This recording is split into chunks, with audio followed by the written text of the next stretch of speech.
Weathertime with Marlonology, brought to you by Seblon Corp, leading the world to a new, better generation. Good morning, good afternoon, or good evening, ladies and gentlemen, depending where you are in the world. This is amateur meteorologist Marlon Contreras here, and instead of announcing the forecast for any international or American cities this week, which I apologize for those who wanted that, but frankly, I've been doing a video on Thursday, but unfortunately YouTube wouldn't allow me to do it because of some technical problems or something. But here I am, episode 43 of Weathertime, and I'm going to be lecturing you about what makes these states climatically different. Now, we all know what's the difference between Florida and New York politically, meteorologically, and yeah, there's a whole lot of difference. But I'm actually talking about the climatic way. We all know what's the climate for Florida and New York. Now, as we go to the next page, now, as you can see, there are two lines. The blue line represents the moist line, and the red line represents the dry line. Now, the dry line is located at along 30 degrees north, and the blue line rides along the 60 degrees north latitude. Now, here's the thing. Now, as we all remember, well, in case if you've studied the Coriolis effect, which it is. Now, we all know, for those of you who don't know, that clearly, south of the 30 degrees north line, winds are moving away and heading towards the equator. And what's north of it, the winds are moving away from the dry line and head towards the 60-degree north line, which is the moist line. And then north of that, we got the dry air from the poles. The North Pole, actually, moving towards the 60-degree north line. Of course, thus it creates two jet streams, actually. The two jet streams separates three types of air masses. You got the polar air mass, you got the mid-latitudes air mass, and you got the tropical air mass.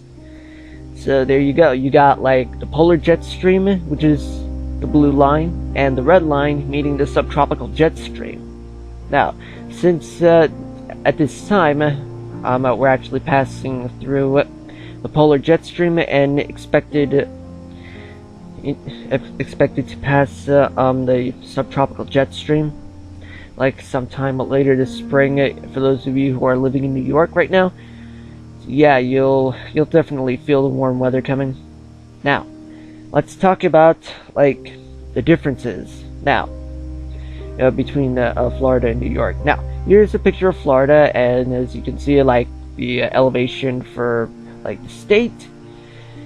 And in the next slide, we got sea breezes, colliding towards the state of Florida. But here's the thing: the Panhandle of Florida only deals with only one sea breeze, but the peninsula deals with two sea breezes.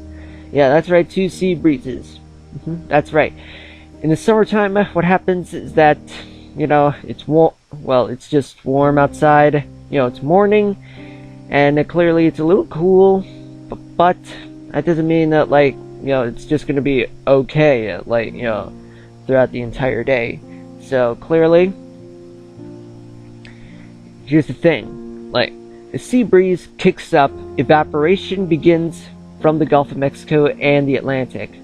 So what happens is that evaporation occurs, and the sea breeze kicks in, collides it in the middle part of the state. Then what happens is, when the day progresses towards noon, the air rises. It rises until it reaches cold air, and then circulates back to sea, both seas. So later on during the afternoon, then a condensation occurs. Then we start collecting the dust particles, and then which means clouds form, and the bigger the clouds, More chances of showers and thunderstorms later in the day, yeah, which usually happens during the summer, spring, and fall months. So what happens is, like, rains a lot, thunders at the end of the day, and then by early evening it tapers off, and then the whole cycle repeats itself until winter. So, yeah. And now to the whole front thing. Now, the fronts, like, cold fronts usually stop at Central Florida, primarily because it loses steam and has like enough cold air to stop, because the cold air and the warm air have collided and they can't move until warm air pushes back the cold air north. And as for hurricanes, though, well, hurricanes hit all of Florida. So like Florida is basically just ground zero for tropical systems. And now we head to New York. Where New York, yeah, clearly we got like a lot of elevations for New York. Okay, now in the next slide we got like sea breezes. Oh, but there's only one set of sea breeze on Long Island, especially a little bit like on the North Shore, which is the Long Island Sound. Yeah, it also hits the eastern part of the Hudson Valley. But there's also a lake breeze coming from the Great Lakes, like Lake Erie and Lake Ontario. So, like, unlike Florida, it doesn't really like go through like this whole like every day is gonna rain along the coast thing. No, because the air is obviously too dry, like for that. Dew points like are lower than the temperature itself. But here's the thing: how does it rain or snow or mix, you ask? Well, that usually happens whenever you have westerlies. Westerlies like dominate the state of New York. And what usually does is that, there's like hot and cold type of scenario. Like, warm air's there one day, then the next day cold air comes, and then the whole cycle repeats. Of course, that's just a vague, explanation for this. But of course, that's just, basically, all. Not really, though, but still, there's a lot to explain. But I'm not going to bore you with that, since I'm only going to explain the simpler parts of, the question, or the problem, actually. But as for hurricanes, yeah, hurricanes happen rarely. Superstorm Sandy, one of them. Irene, the other. Then, all other storms, yeah, they're just rare. Yeah, and some of them are fish storms, which means they don't make it to New York, then it's out of here. So yeah, that's it for this episode. I'll see you in episode 44, where hopefully I'll give you the weather announcements for 32 international cities and 16 American cities. So mountains. Yeah, there are mountains in New York State, which means pretty much hard to Well, it does rain. It does rain, though.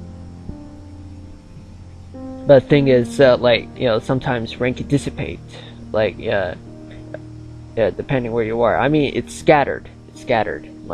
Rain. I mean, there's a lot of moisture. So anyway, I'm just gonna, leave you guys alone for now, and I'll see you next time in episode 44.